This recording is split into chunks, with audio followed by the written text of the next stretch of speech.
Estamos en el desarrollo de una serie que se titula Controlando nuestro yo. Esta serie, que entra en su sexta semana, su sexta parte, tiene previsto durar tal vez una enseñanza más, además de la de hoy. Quiere decir que hoy es la penúltima enseñanza de la serie. Es una serie que nos ha llevado a enfrentar realidades de nuestra vida y, como su nombre lo dice, a controlar nuestro ser interior para cambiar el rumbo y el destino de nuestra vida. Y déjeme hacer rápidamente una recapitulación de las primeras 5 enseñanzas de la serie. La primera enseñanza de la serie se tituló Deseos contradictorios, fundamentada en el libro de Romanos capítulo 7, en los versículos 19 en adelante, donde el apóstol Pablo nos revela una lucha profunda que él enfrentaba consigo mismo. Y él dice: porque hacer el bien que quiero no puedo, sino el mal que no quiero, eso hago. Y vimos como en el cristiano más grande de todos los tiempos, que es Pablo, el apóstol Pablo, si él vivió esas luchas, si él enfrentó esos desafíos, si él tuvo deseos contradictorios, ¿cuánto más nosotros no podemos a veces pensar cosas que no queríamos pensar, decir cosas que no queríamos decir o aún hacer cosas que no queríamos hacer?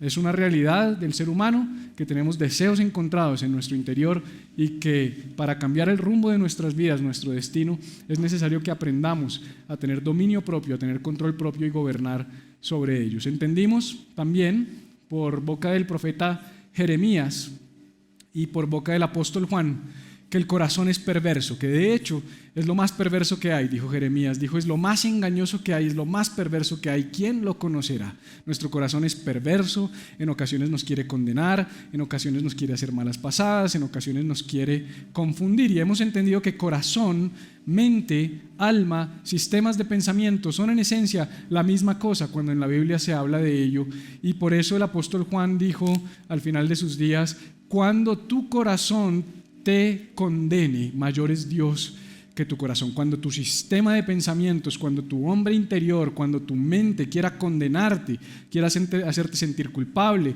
quiera hacerte sentir que no vales, que ya no tienes futuro, tantas cosas que nos dice nuestro propio corazón, él dice: tranquilo, Dios es más grande que tu corazón. Y por eso la tercera enseñanza fue un arma secreta que nos dejó Pablo en el libro de Romanos capítulo 8, versículo 15, donde dijo: hemos recibido un poder que nos habilita para clamar a Dios y orar a Dios, llamándole ahora Abba Padre. Y la palabra Abba quiere decir papito, lo que quiere decir que tenemos un arma impresionante que nos ayuda a luchar y a enfrentar las realidades de nuestra vida, y esa arma se llama la relación que tú y yo podemos establecer por medio de Cristo Jesús con Dios Padre, no con Dios Señor, creador del universo, sino con Dios tu papá, un buen padre que quiere bendecirte, que quiere ayudarte a ti, quiere ayudarme a mí a vencer todos los desafíos y dificultades que enfrentamos en la vida.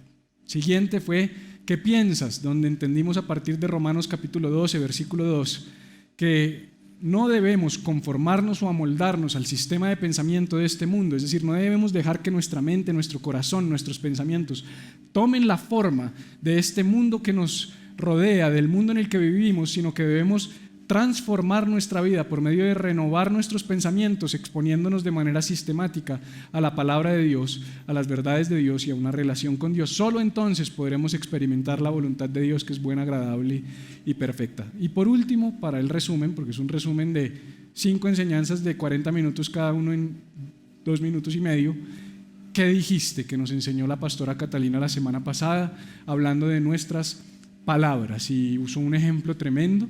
El doctor Masaru Emoto, un japonés, en todo el siglo pasado y parte de este, dedicó su vida para estudiar el impacto de nuestras palabras y de las intenciones de nuestras palabras sobre las partículas de agua vistas en el microscopio, y vio cómo se deformaban las que eran expuestas a palabras negativas o a pensamientos negativos, y cómo cobraban vida y brillaban y relucían ante el microscopio estas partículas cuando eran expuestas a buenas palabras y a buenas intenciones. ¿Qué tiene eso que ver conmigo?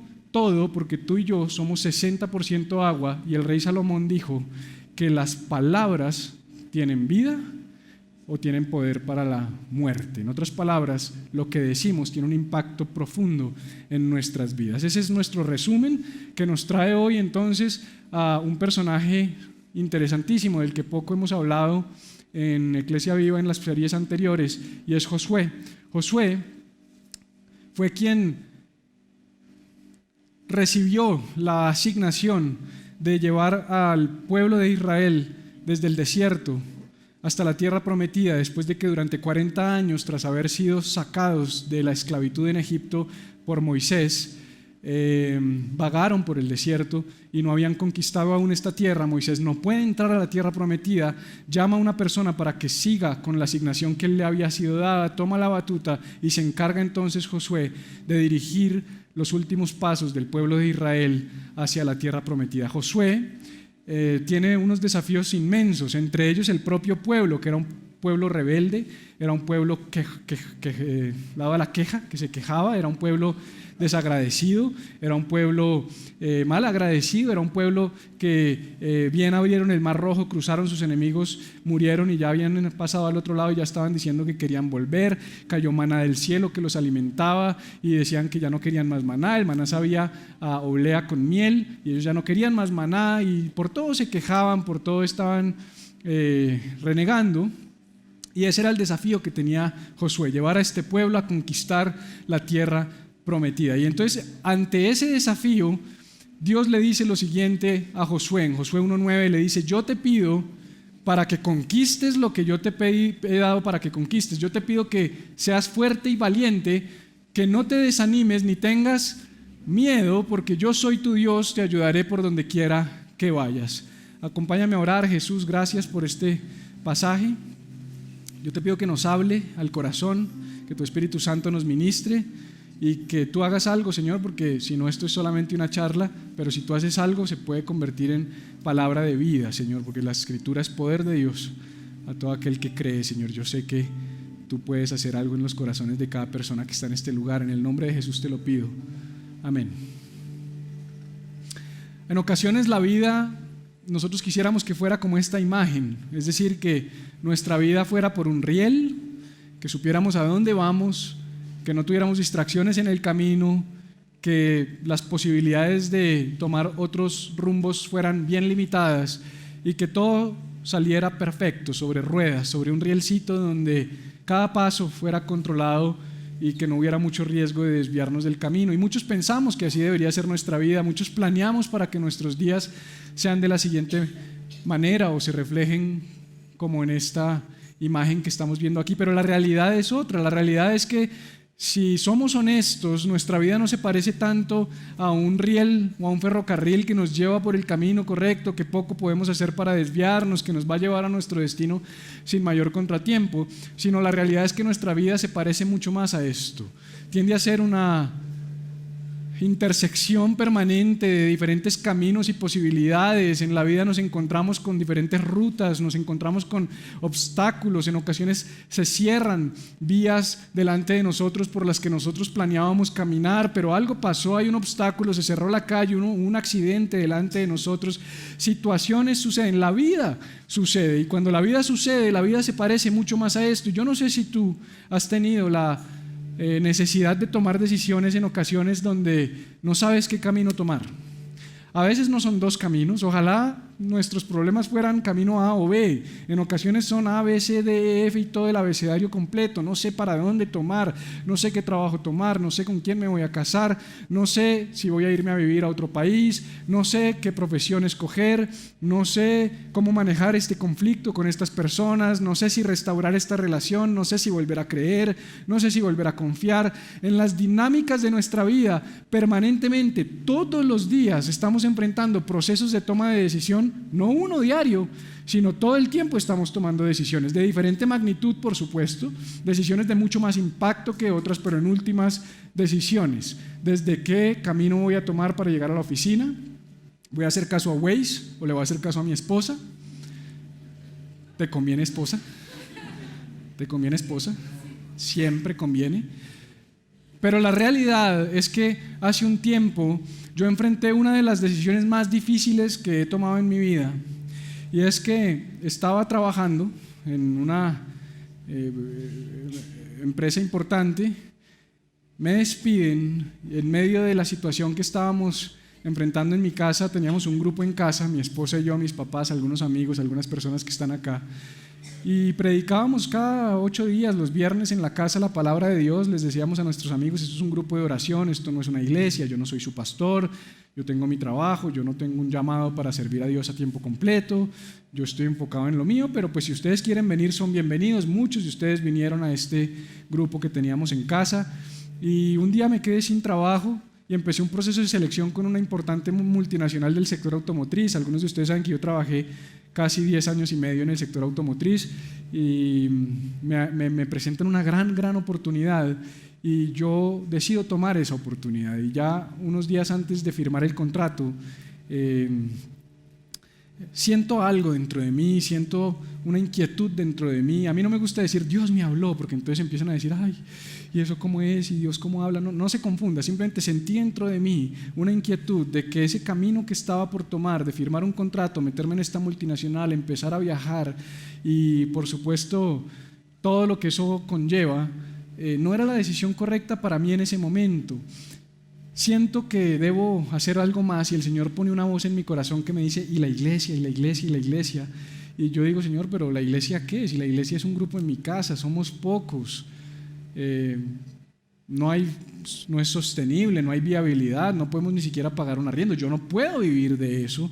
Entonces decido llamar a mi pastor y mi pastor me dice algo tremendo que quiero dejártelo a ti, una frase que cambió mi vida y mis procesos de toma de decisión desde entonces, porque resulta que cuando tenemos decisiones por tomar, sin importar si son camino A o B, o A, B, C, D, E, F, G, siempre hay una tendencia en los seres humanos a tomar las decisiones basadas en el miedo.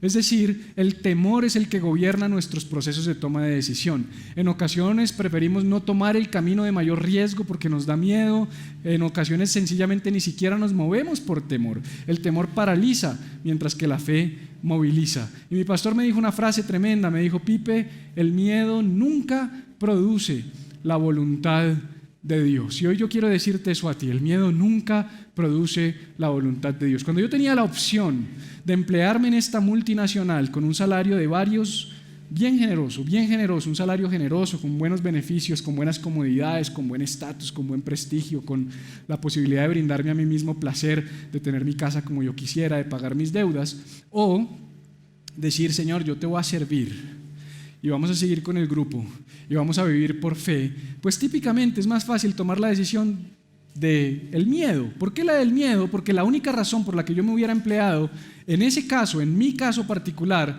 es porque me daba miedo a que a mis hijos les faltara, miedo a que yo ya no tengo 20 años y entonces ya no es tan fácil conseguir una oportunidad de esas, miedo a que no pudiera pagar las deudas, miedo a perder mi casa. Entonces, por miedo, típicamente tomamos la decisión más segura porque nos da miedo, pero la otra decisión necesita fe.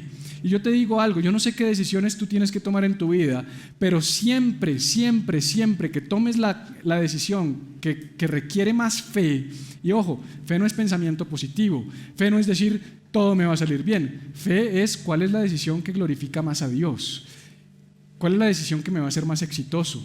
Tú sabes que los seres humanos medimos el éxito como grandeza personal.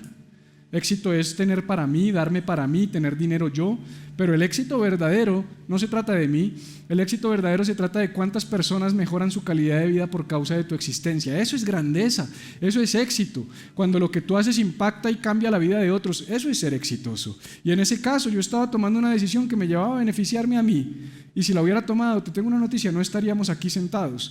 Probablemente tú estarías en otro lugar, en otra comunidad, no pasa nada, no estoy diciendo que es que nosotros somos esenciales para ti, pero lo que sí te estoy diciendo es que por lo menos este lugar no existiría. Pero yo tomé una decisión, tomé la decisión del camino de la fe. No fui gobernado por el miedo. Por eso la enseñanza de hoy se titula Tengo miedo. Y quiero que controlemos eso dentro de nuestras vidas, porque Josué, de quien hablamos, tenía un destino. Josué tenía un destino por conquistar. Dios lo llamó y le dijo, Josué, tú ahora vas a llevar a todo este pueblo a conquistar la tierra prometida. Ese es tu destino, ese es tu propósito, es el propósito de tu vida. Me llama mucho la atención que ante una asignación las palabras del Señor a Josué es, no te desanimes ni tengas miedo. Él le pudo haber dicho muchas cosas. Él le pudo haber dicho, Josué, ten cuidado con los enemigos. Josué, ten cuidado con los ejércitos que te van a hacer la contra. Josué, ten cuidado con el pueblo que es rebelde. Pero él solo le dice, Josué, si quieres conquistar, tú tienes que hacer algo. No te desanimes y no tengas miedo. En otras palabras, si conquistas o no, no depende de factores externos, sino depende de un factor interno. Tu capacidad de controlar tus miedos, tu capacidad de controlar tus temores. ¿Por qué? Porque el miedo es el enemigo de la fe. No la duda, el miedo es el enemigo de la fe. La gente o tiene miedo o tiene fe. La duda no es el enemigo de la fe. A mí la duda me hace tener más fe, porque cuando dudo digo voy a tener fe, pero a veces el miedo me paraliza, la fe me moviliza. Cuando yo tengo fe yo doy un paso. Normalmente un paso de fe es un paso a ciegas, pero cuando yo tengo miedo yo me quedo quieto, yo no sé qué hacer, yo me escondo. Entonces la pregunta que yo te hago hoy es: ¿has tenido miedo? ¿Has tenido miedo en tu vida? ¿Eres gobernado por los miedos? Dice la Biblia en el libro de Marcos capítulo 5 que un hombre llamado Jairo, jefe de la sinagoga, su hija estaba enferma. Jairo va y busca a Jesús, se postra delante de Jesús, le dice: Jesús, ayúdame, mi hija está enferma. Jesús le dice: ok, yo te voy a ayudar. Arrancan a caminar hacia la casa de Jairo para sanar a la hija, pero en ese momento una mujer se atraviesa, una mujer que llevaba 12 años con flujo de sangre, y mientras Jesús se distrae por la mujer, en ese momento vienen unas personas y le dicen: Jairo, no molestes más a Jesús, tu hija ha muerto. Déjalo quieto. Estaba enferma, pero ya murió, ya no hay nada que hacer. Y ante esas voces, de pronto Jairo se desanima y dice: está bien, ya no hay nada que hacer. Yo me imagino que Jairo se está devolviendo y Jesús dice: ey, no le hagas caso a esa noticia, no tengas miedo, ten fe. Qué tremendo que Jesús le dice: no tengas miedo, no le dice no dudes, le dice no tengas miedo, porque el miedo hace cosas tremendas en nuestras vidas. De hecho, ahorita te voy a decir 5 cosas que hace el miedo en nuestras vidas. Pero antes de eso, quiero que mires a la persona que tienes a tu lado con unos ojos así como de mucha convicción y le digas: Dios te ha dado un destino.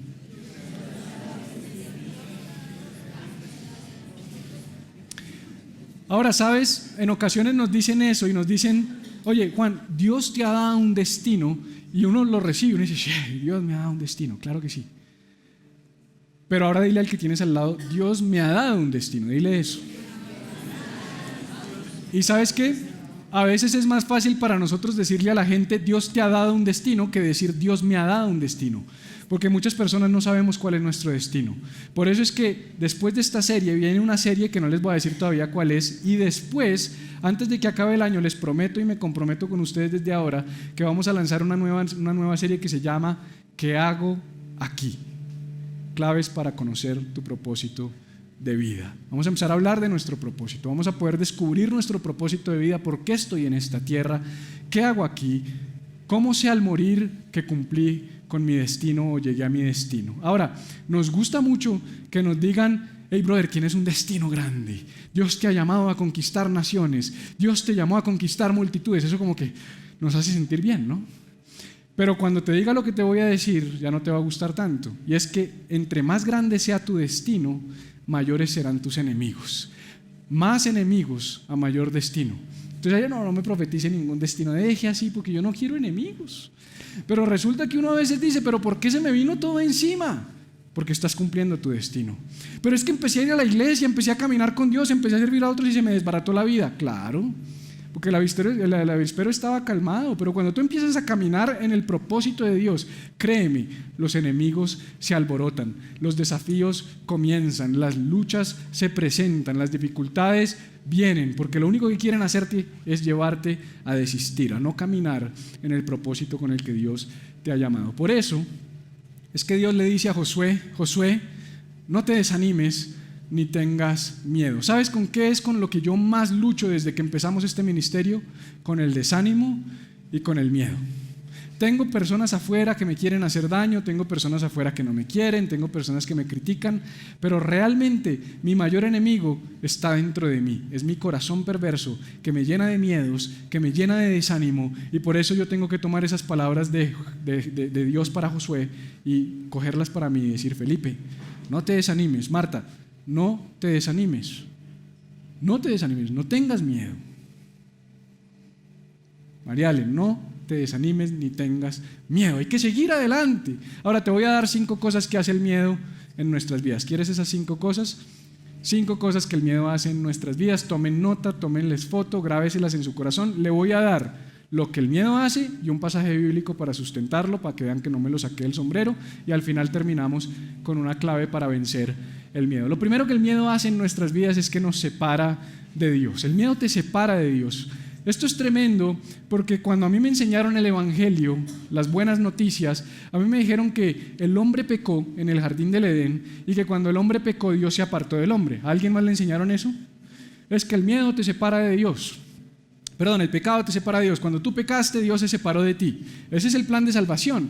El hombre pecó y entonces está destituido de la gloria de Dios. Pero eso no es cierto, eso es mentira. No sabemos a veces leer la Biblia. La realidad no es que Dios se separó del hombre, eso es absolutamente falso. La realidad es que el hombre se escondió de Dios. Fue el hombre el que después de pecar decidió esconderse. Dios seguía ahí. Tanto así que dice la Biblia que después de que Adán pecó, Dios lo empezó a buscar y le dijo: Adán, ¿dónde estás? ¿Por qué te perdiste? ¿Por qué te me escondes? Y hasta que apareció Adán. Ayer puse en mis redes sociales una foto de mi gatico, Zack, lo dejamos salir al balcón. Yo los dejo de salir un ratico nomás porque empiezan los pájaros y me da miedo que se tiren, a pesar de que tenemos malla, pero me da susto. Y yo siempre abro la reja y los empiezo a llamar.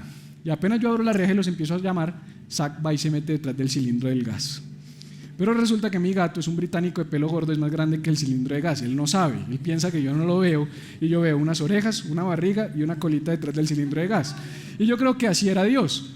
Adán, ¿dónde estás? Y el Adán por ahí en Viringa, escondido, pero Dios lo estaba viendo, porque Dios lo ve todo. Tú a veces crees que Dios no te está viendo, pero te tengo una noticia: Dios todo lo ve. Dios está ahí. El que se está escondiendo eres tú. Él no se está escondiendo de ti. Él no dice: me da asco tu situación. Él está ahí al lado tuyo. El miedo nos separa de Dios, porque mira lo que dijo Adán. Dijo: oí tu voz en el huerto y tuve miedo porque estaba desnudo y me escondí. Entonces lo primero que el miedo hace, y voy a volver a este pasaje al final, es que el miedo nos lleva a escondernos de Dios, y sin Dios no vamos a llegar a ningún lado bueno. Entonces cuando tenemos miedo nos separamos o nos escondemos de Dios. Número 2, el miedo nos impide ver los milagros que Dios hace delante de nosotros. Es común escuchar personas decir: yo no he visto a Dios actuar, yo no escucho la voz de Dios, yo veo que otros hablan de Dios, yo veo que otros dicen que Dios les habló, yo veo que otros dicen que Dios les hizo un milagro, pero en mi caso personal yo no he visto a Dios, yo no he visto a Dios actuar, yo no he visto a Dios obrar, yo no he escuchado a Dios. Te tengo una noticia: en ocasiones los miedos, los temores que hay dentro de nosotros nos impiden ver a Dios obrando alrededor de nosotros. Te voy a dar el pasaje. Dice Marcos 6 que Jesús estaba, después de multiplicar los panes y los peces, monta a sus discípulos en una barca y les dice: muchachos, vayan y nos vemos al otro lado, yo voy a ir al monte a orar y ahorita los alcanzo. Los discípulos habrán dicho: ¿qué va a hacer Jesús? ¿Se va a robar una barca o qué? Porque pues no teníamos sino una, pero bueno, ellos dicen: bueno, nos vamos. Cuando llegan a la mitad del mar de Galilea o el mar de Tiberias, viene una tormenta, una tempestad, las aguas se alborotan, empieza a moverse la barca tremendamente, ellos tienen miedo y temor porque se pueden ahogar y se pueden morir, y en ese momento aparece Jesús haciendo ¿qué? Caminando sobre las aguas. Pregunta: ¿cuál era el problema que los discípulos estaban enfrentando? Una tormenta. ¿Cuál es el problema de la tormenta? Que las aguas se alborotan. ¿Cuál es el problema de las aguas alborotadas? Que pueden hundir el barco. ¿Qué hizo Jesús? ¿Caminar sobre qué? Sobre las aguas. En otras palabras, Jesús camina por encima de tus problemas, Jesús camina por encima de tus dificultades, Jesús camina por encima de aquello que te quiere hundir. Pero aun cuando Jesús estaba caminando por encima del problema, mire lo que pasó. Dice que al verlo caminar sobre su problema o sus problemas, pensaron que era un fantasma y comenzaron a gritar, pues todos lo vieron y se asustaron, tuvieron miedo. Pero él enseguida habló con ellos y les dijo: ánimo, yo soy. La traducción correcta sería yo soy, en el original, en el griego, yo soy, no tengan miedo, porque Jesús es el gran yo soy. Jesús les dice: miren muchachos, yo estoy caminando sobre sus problemas, así ustedes no lo vean, yo estoy por encima de sus dificultades, así ustedes no lo vean, pero el miedo no les permite ver lo que yo estoy haciendo por ustedes. El miedo no les permite ver que yo vine a salvarlos. Y lo mismo pasa con tu vida y con mi vida. Cuando tenemos miedo, muchas veces esos miedos controlan nuestra mente de tal manera que no logramos ver lo que Dios está haciendo a nuestro alrededor. Entonces, número 1, el miedo nos separa de Dios. Número 2, el miedo no nos permite ver los milagros que Dios está haciendo a nuestro alrededor. Y número 3, este me encanta, el miedo nos hace vulnerables ante nuestros enemigos externos. Todos enfrentamos problemas, todos tenemos desafíos, todos tenemos dificultades, todos tenemos enemigos, situaciones con las que tenemos que luchar y batallar. Ahora, me llama mucho la atención que dentro del marco de la historia que estábamos contando ahorita hace un rato de Josué y de Moisés, antes de que Moisés le entregara la batuta a Josué para que él llevara al pueblo a la tierra prometida, Moisés mandó 2 espías para inspeccionar esa tierra que ellos tenían que conquistar. Esa es la historia de los 2 espías en el libro de Números. Cuando van esos 2 espías, porque Moisés les dice, bueno muchachos, ustedes 12 van a ir en representación de todos nosotros que somos las 12 tribus de Israel, y uno de cada uno de ustedes, de cada tribu, va a ir y va a inspeccionar esa tierra para que vean con sus propios ojos que la bendición que Dios tiene para ustedes es buena, para que ustedes puedan ver que efectivamente esa tierra fluye leche y miel, que allá todo es maravilloso, y vuelvan inspirados a decirle al resto del pueblo que está desanimado, sí vale la pena, sí hay una tierra espectacular, lo que Dios dijo es verdad. Entonces Moisés los manda, y cuando vuelven, para la sorpresa de Moisés, 10 vuelven con un reporte negativo y 2 vuelven con un reporte positivo.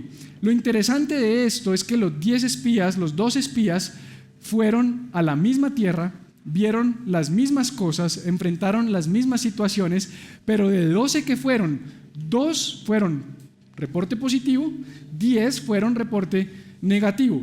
Y cuando los del reporte negativo hablaron, dijeron lo siguiente, dijeron: la tierra es tremenda, efectivamente allá fluye leche y miel, allá las uvas son como de este tamaño, es espectacular, pero, el pesimista siempre tiene un pero también vimos allí gigantes. Pregunta: ¿será que Josué y Caleb, que fueron los 2 que volvieron con un buen reporte, no vieron también los gigantes? Estoy seguro que los vieron. Ellos también vieron los problemas. No es si tienes problemas, es cómo ves a los problemas. No es si se presentan dificultades, es cómo enfrentas las dificultades. Estos 10 dijeron: vimos gigantes, hijos de Anac, de la raza de los gigantes, y éramos, a nuestro parecer, como langostas, y así les parecíamos a ellos. Te tengo un principio que puede cambiar tu vida porque cambió la mía. Como tú te veas, otros te ven. Como tú pienses de ti, otros van a pensar de ti. Si tú piensas de ti como langosta, tus enemigos, que son los gigantes, te van a ver como langosta. Si tú piensas de ti como insignificante, así te van a ver los demás. Tus enemigos son tan grandes como tú te veas a ti mismo al lado de ellos. Si tú te ves al lado de tus enemigos y dices: pues nada que hacer, como dije esta mañana, pues la chimba, no me la voy a dejar montar, yo soy más grande que ustedes. Para los que están por primera vez, me disculpan el vocabulario, yo les advertí. Gracias, don Israel.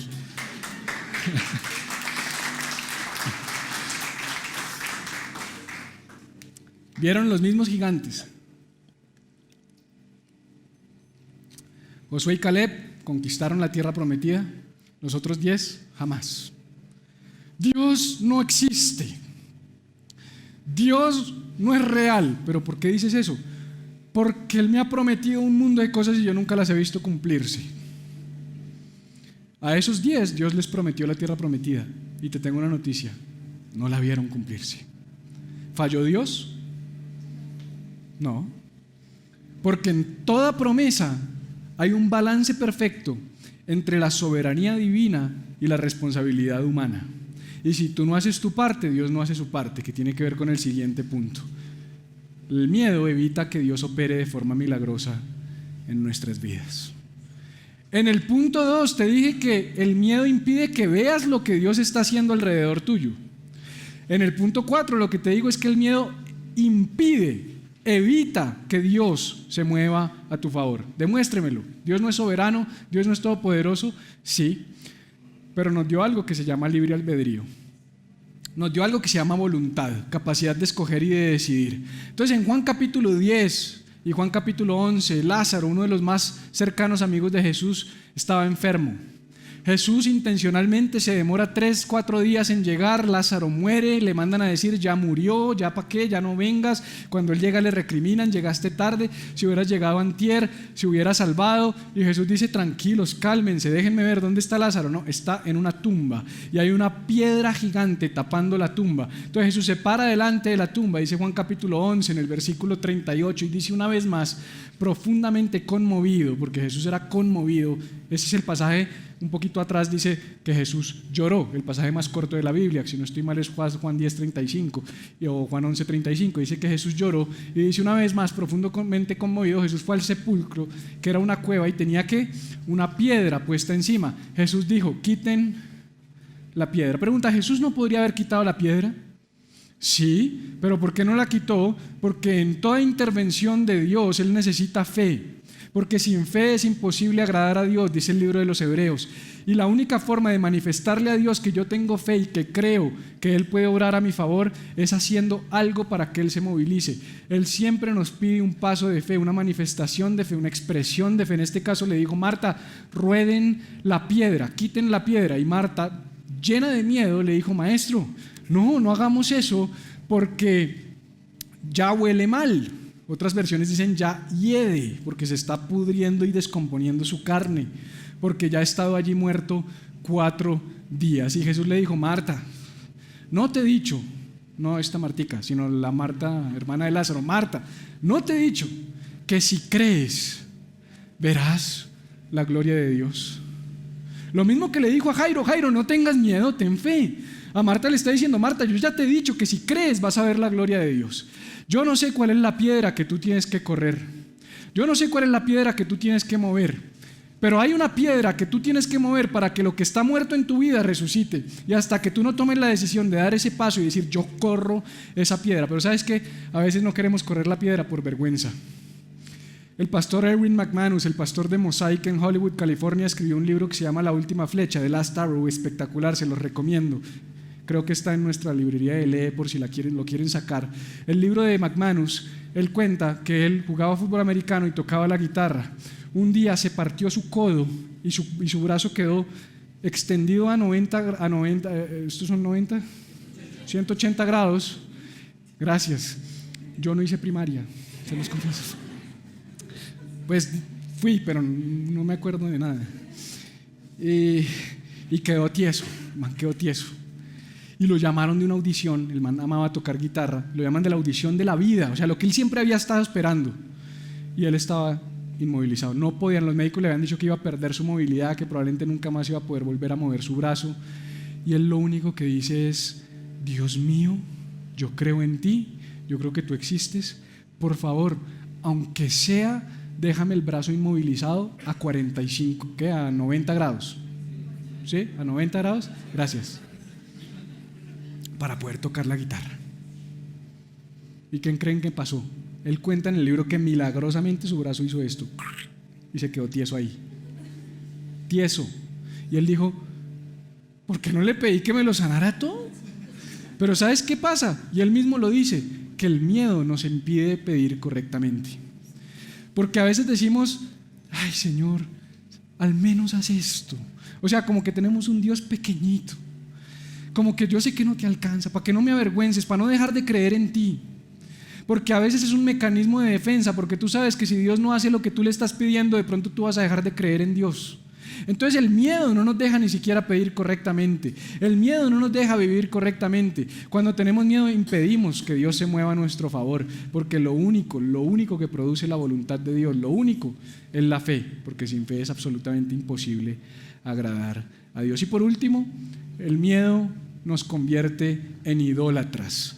Si tú estás con nosotros por primera, segunda, tercera vez y no estás familiarizado con el raro lenguaje de los cristianos, idólatra o idolatría es cuando tú pones algo en el lugar que a Dios le corresponde. Eso es idolatría. Dios se supone tiene que tener el máximo lugar de nuestras vidas. Él tiene que ser número uno en nuestras vidas. No debe haber nadie más importante que Dios en nuestras vidas. Pero siempre que hay algo que está ocupando el lugar de Dios en tu vida, eso te convierte en un idólatra, porque has hecho de eso un ídolo. El rey David, en uno de sus momentos más difíciles de crisis, de dificultad, estaba siendo perseguido, estaba en medio de una cueva, había ejércitos que lo estaban buscando. una noche escribió un hermoso salmo en el Salmo 4:8 que dice: en paz me acostaré y asimismo dormiré. ¿Por qué? Porque solo tú, ¿quién? Dios, Señor, me haces vivir confiado. En otras palabras, lo que David estaba diciendo es: puede haber ejércitos buscándome, puede haber gente que me quiere matar, puede haber muchos enemigos, puede haber muchas situaciones adversas, puede ser que aquí no esté muy cómodo esto y que me toque poner la cabeza en una piedra, pero yo duermo tranquilo y duermo en paz porque yo sé quién es mi Dios. Dios es número uno, Dios no me avergüenza, Dios no me deja mal, Dios no me quita lo que me ha dado. Entonces, el problema es que en ocasiones, cuando una persona se queda sin trabajo, cuando una persona, un familiar está enfermo, o cuando una persona le dan un diagnóstico de enfermedad a su vida, o cuando le roban algo, o cuando tiene un problema relacional, uno al día siguiente le pregunta: oye, don Pedro, ¿cómo dormiste? No dormí nada, no pegué el ojo en toda la noche, esa situación no me dejó dormir, no pude descansar, no hice más que pensar qué voy a hacer mañana con las cuentas, no hice más que pensar cómo voy a solucionar este problema. Porque en las buenas, Daniel, es fácil decir: en paz me acostaré y asimismo dormiré. Cuando hay cuenta llena, cuando hay cheque que viene por la empresa, cuando hay clientes, cuando hay carro, cuando hay casa, cuando el matrimonio está bien, cuando mis amigos están todos a mi favor. Qué chimba. O sea, en paz me acostaré y asimismo dormiré. Y ahí sí se nos sale el cristiano que llevamos dentro. Pero cuando vienen problemas, cuando vienen dificultades, cuando las cosas no están como esperabas, en los momentos difíciles se revela quién es tu Dios, no en los fáciles. En los momentos difíciles podemos saber quién es tu Dios. Y sabes que el Dios de muchos es el dinero, porque cuando les falta no duermen. El Dios de muchos son las cosas, porque cuando faltan no duermen. El Dios de muchos es su esposo o su esposa, porque cuando el esposo se porta mal o la esposa se porta mal no duermen. Yo he tenido muchos problemas, muchos. He tenido problemas en mi matrimonio, he tenido problemas con mis hijos. Ahorita mismo estoy enfrentando un problema difícil en mi casa con mis hijos, con mi hija mayor. Tengo problemas con amigos, tengo rollos, amigos que me abandonan, amigos que hablan mal de mí, relaciones que se rompen, tengo situaciones financieras. Pero yo te digo algo: yo duermo como un bebé. Todas las noches duermo como un bebé. A mí no hay nada que me quite el sueño. ¿Por qué? Porque solo Él me hace vivir confiado, porque Él es mi Dios y las situaciones difíciles revelan nuestro Dios. Recapitulemos: el miedo nos separa de Dios, el miedo nos impide ver los milagros que Dios ya está haciendo delante de nosotros, el miedo nos hace vulnerable ante nuestros enemigos externos, el miedo evita que Dios opere de forma milagrosa en nuestras vidas, y el miedo nos convierte en idólatras porque toma el lugar que a Dios le corresponde. Ahora la pregunta es: entonces, ¿qué hacer? ¿Qué hago con eso? Porque todos tenemos esos miedos, a todos nos gobiernan esos miedos, todos nos podemos sentir identificados con alguno de estos puntos. ¿Qué hago entonces? ¿Qué decisión tomar? Pues yo quiero darte la respuesta y con esto terminamos. El rey David, el mismo que dijo: en paz me acostaré y así mismo dormiré, dijo: pero cuando yo tengo miedo, o sea, se vale tener miedo, porque David dijo: yo tengo miedo. El problema no es que tengas miedo, el problema es que te quedes en el miedo, el problema es que el miedo te gobierne, el problema es que el miedo te paralice, el problema es que el miedo te defina. Él dice: cuando yo tengo miedo, entonces confío en ti. La respuesta es sencilla: cambia tu miedo por fe. No tengas miedo, ten fe. Marta, ¿no te he dicho que si crees verás la gloria de Dios? Jairo, no tengas miedo, ten fe. No importa si está muerto, no importa si el diagnóstico médico es malo, no importa si vas a perder la casa, no importa lo que te hayan dicho. Jesús hoy te dice a través mío: no tengas miedo, ten fe, no tengas temor, ten fe. Ahora la pregunta es: ¿cómo hago eso? Porque eso es muy difícil. Tengo que enseñarte una verdad para que podamos tener mucha más fe y mucho menos miedo. Cuando leímos el libro de Génesis y vimos que Adán se había escondido porque tenía miedo, la única razón por la que Adán pudo salir y reconstruir su vida y reconstruir la sociedad y tener hijos y restaurar una raza caída, o ser el camino para restaurar a través de Jesús una raza caída, es porque él conocía este principio que el apóstol Juan revela en el libro de Primera de Juan capítulo 4 versículo 18. Él dijo: en el amor no hay miedo, sino que el perfecto amor echa fuera el miedo. O sea, el amor echa fuera el miedo, pero no cualquier amor. Ay, yo sabía, me voy a meter a Tinder a buscar mi amorcito para que se me vaya el miedo. No se meta a Tinder, por favor. Se lo ruego, no se meta a Tinder. En el amor no hay miedo, sino que el perfecto amor echa fuera el miedo.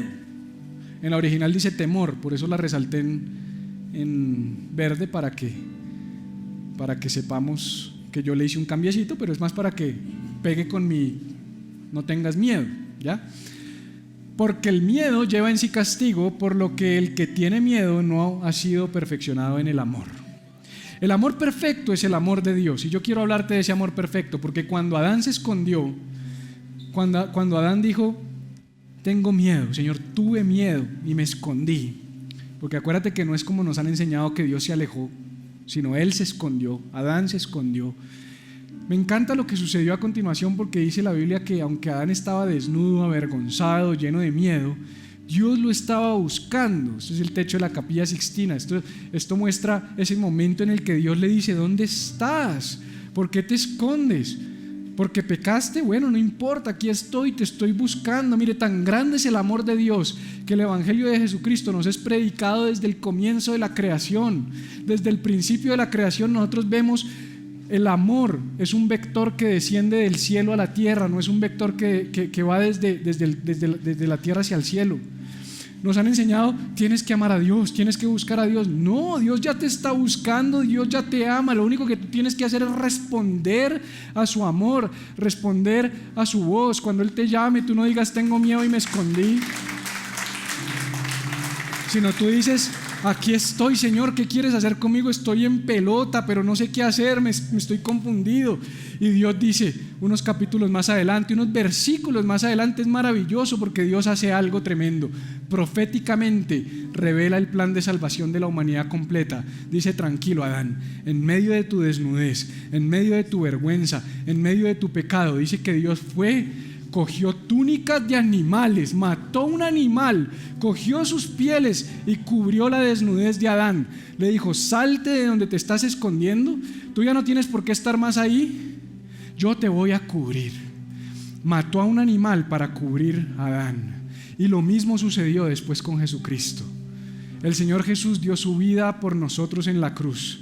Con su sangre fuimos limpiados. Fue por su muerte que Dios nos limpió. Es en Cristo que nosotros ya no estamos desnudos, que ya no somos imperfectos, que ya no estamos llenos de errores. Es cuando nos vea a nosotros vestidos de la sangre de Cristo que Dios dice: quiero tener una relación contigo. No, pero es que tú no sabes, Señor, la porquería que yo soy. Que sí sé, por eso te cubrí. Te cubrí con mi Hijo. Di la vida de mi Hijo. Él fue a la cruz, Él derramó su sangre, Él tomó tu lugar. Él tomó el lugar que a ti te correspondía y a mí me correspondía. Cuando entendemos eso, podemos decir: yo sé, Señor, que tu perfecto amor echa fuera todo temor de mi vida. Porque si diste tu vida por mí cuando yo estaba escondido y lleno de pecado, ¿cuánto no harás ahora que has dado la vida de tu Hijo para darme vida eterna?